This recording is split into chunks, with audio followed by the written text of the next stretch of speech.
చూస్తూ ఉన్నాను, అన్నీ నేను అబ్జర్వ్ చేస్తూ ఉన్నాను. ప్రతి రోడ్డు, ఆ రోడ్లో ఇళ్ళు చాలా చక్కగా ఉన్నాయి, రోడ్లు కూడా ఉన్నాయి. అదేవిధంగా డ్రైన్ల మీద మంచి కవర్స్ తోటి ఉన్నాయి. అంటే డ్రైన్లు కూడా వాళ్ళంతా సొంతగా చేసుకున్నట్టున్నారు.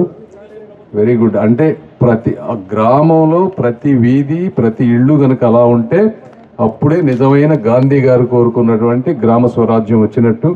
మరి ఇప్పుడు ఇక్కడ నిలబడి చూస్తూ ఉన్నాను, అటు సైడ్ చూస్తేనేమో పాపం ఇబ్బంది. ఆ ఇళ్ళు చూస్తూ ఉంటే ఈ ఇళ్ళకి ఆ ఇళ్ళకి చాలా వ్యత్యాసం ఉన్నమాట వాస్తవం. నేను ఒకటే చెప్తా ఉన్నాను, ఈ ప్రాంతంలో, ఈ పార్లమెంటు ప్రాంతంలో ఏ పేదవాళ్ళు కూడా ఇళ్ళు అనేది చాలా ఎక్స్పెన్సివ్ అయిపోయింది ఈరోజు. వాళ్ళంతటా వాళ్ళు కొనుక్కోలేరు. ఎందుకంటే వచ్చే ఆదాయం చాలని జీతాలు కానీ, రైతులతో రైతు కూలీలుగా ఉన్నవాళ్ళు కానీ, రైతులుగా ఉన్న వాళ్ళకి కానీ ఈరోజు ఆదాయం లేనటువంటి పరిస్థితి. ఇల్లు కట్టుకోవడం చాలా కష్టం, వాళ్ళ జీవితం ఇలానే వెళ్ళిపోతుంది. ఈ విషయంలో చంద్రబాబు నాయుడు గారు కూడా కృతనిశ్చయంతో ఉన్నారు. మేము కూడా సెంట్రల్ గవర్నమెంట్ ఫండ్స్ కానీ, లేకపోతే సిఎస్ఆర్ ఫండ్స్ కానీ, రాజ్యసభ ఫండ్స్ కానీ, నా ఎంపీ ల్యాడ్స్ కానీ, ఇవన్నీ కాకుండా ప్రతి గ్రామం నుంచి చాలామంది ఎన్ఆర్ఐలు వెళ్ళారు. వాళ్ళందరికీ కూడా ఇలాంటివన్నీ మేము ఫోటోలు తీసి మళ్ళీ తిరిగి ఎక్కడెక్కడైతే ఇళ్ళు లేవో ఇవన్నిటిని కూడా కనెక్ట్ చేసి ఎవరో ఒకళ్ళు అడాప్ట్ చేసుకుని ఈ మార్గంలో ఏదో ఒక విధంగా సాధ్యమైనంత మందికి ఇళ్ళు కట్టించే మార్గం తప్పనిసరిగా తీసుకుంటామని మీ అందరికీ తెలియజేస్తా ఉన్నా. అది నెంబర్ 1. నెంబర్ 2, ఈ రోడ్లు కూడా మీరు ఒక్కసారి గుర్తుపెట్టుకోవాలి ఎవరు వేయించారనేది. తెలుగుదేశం పార్టీ ఉన్నప్పుడు 2014-19 మధ్య మాత్రమే ఈ సిమెంట్ రోడ్లు అన్నీ సాధ్యమైనవి. అంతకుముందు ఈ గ్రామాలు 40-50 సంవత్సరాలుగా ఉన్నా కూడా మీకు ఎప్పుడు ఇలాంటి సిమెంట్ రోడ్లు లేవు ఇంతకుముందు. ఇప్పుడు కొన్ని కొత్తగా ఉన్న కాలనీలు కానీ కొన్నిటికి వేయలేకపోయిన మాట వాస్తవం. ఇవి కూడా సెంట్రల్ ఇక్కడ 5 సంవత్సరాలు ఒక్క తట్టమట్టని వేసారా? ఎక్కడా వేయలా. ఎందుకంటే ఇవి ఓట్ల రాజకీయం, అవి వేస్తే వ్యక్తిగత ప్రయోజనాలు కాదు, ఓట్లు రావనే ఉద్దేశంతో నీళ్లు కానీ ఇవి కానీ పూర్తిగా వదిలేశారు జగన్మోహన్ రెడ్డి గారు. అయితే మేము వచ్చిన తర్వాత తప్పనిసరిగా మిగిలిపోయిన రోడ్లు, డ్రైనేజ్, తర్వాత వాటర్, ఈ 3 జల్ జీవన్ మిషన్ గురించి నాకు పూర్తిగా అవగాహన ఉంది బ్రదర్.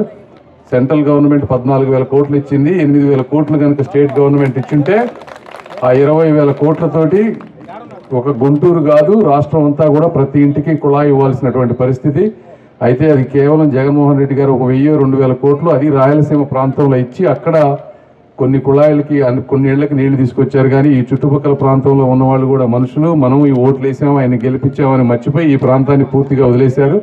అయితే అది కంపల్సరీగా అదొకటి ప్రతి ఇంటికి కుళాయి వాటర్ వచ్చే విధంగా మేము తప్పకుండా చేస్తాం. అవన్నీ కూడా ఇవి కాకుండా రైతులకు కావాల్సినవి ఏవైతే ఉన్నాయో గిట్టుబాటు ధరలు కానీ, నకిలీ విత్తనాలు లేకుండా చేయటం, నకిలీ ఎరువులు లేకుండా చేయటం, రైతులకి అవసరమైతే ఏ విధంగా మీరు పండించే పంటకి ఏ విధంగా కొత్త ప్రోడక్ట్స్ తయారు చేసే విధంగా కూడా మేము ఆలోచిస్తూ ఉన్నాము. నేనే కాదు, ఇక్కడ ఎన్ఆర్ఐలుగా వెళ్ళిన వాళ్ళందరూ కూడా మేము చిన్నప్పటి నుంచి చూస్తూ ఉన్నాం. రైతులు ప్రతిసారి ఇబ్బంది పడటమే, అంటే వాళ్ళకి పండించిన టమాటాలు తీసుకెళ్ళి ఎక్కడో చోట పారిపోస్తూ ఉంటారు. ఎందుకంటే గిట్టుబాటు ధరలు రాక నిరుత్సాహంతో.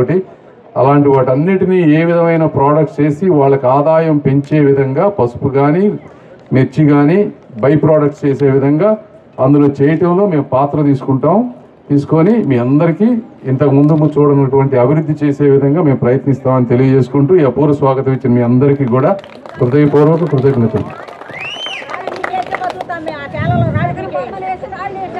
అది కూడా ఒకటి, జగన్మోహన్ రెడ్డి గారు సర్వే చేసి దానికి 100 కోట్ల రూపాయలు ఖర్చు పెట్టి రాళ్ళు వేశారు. రోజు జగన్మోహన్ రెడ్డి గారి మొహం చూసుకోవాలంట. కంపల్సరీగా పీకేద్దాం, అవన్నీ కంపల్సరీగా పీకేద్దాం. ఒక 30 రోజులు ఓపిక పట్టండి, చాలా పీకాల్సినవి ఉన్నాయి. ఓకే, అదొకటే కాదు. ఓకే.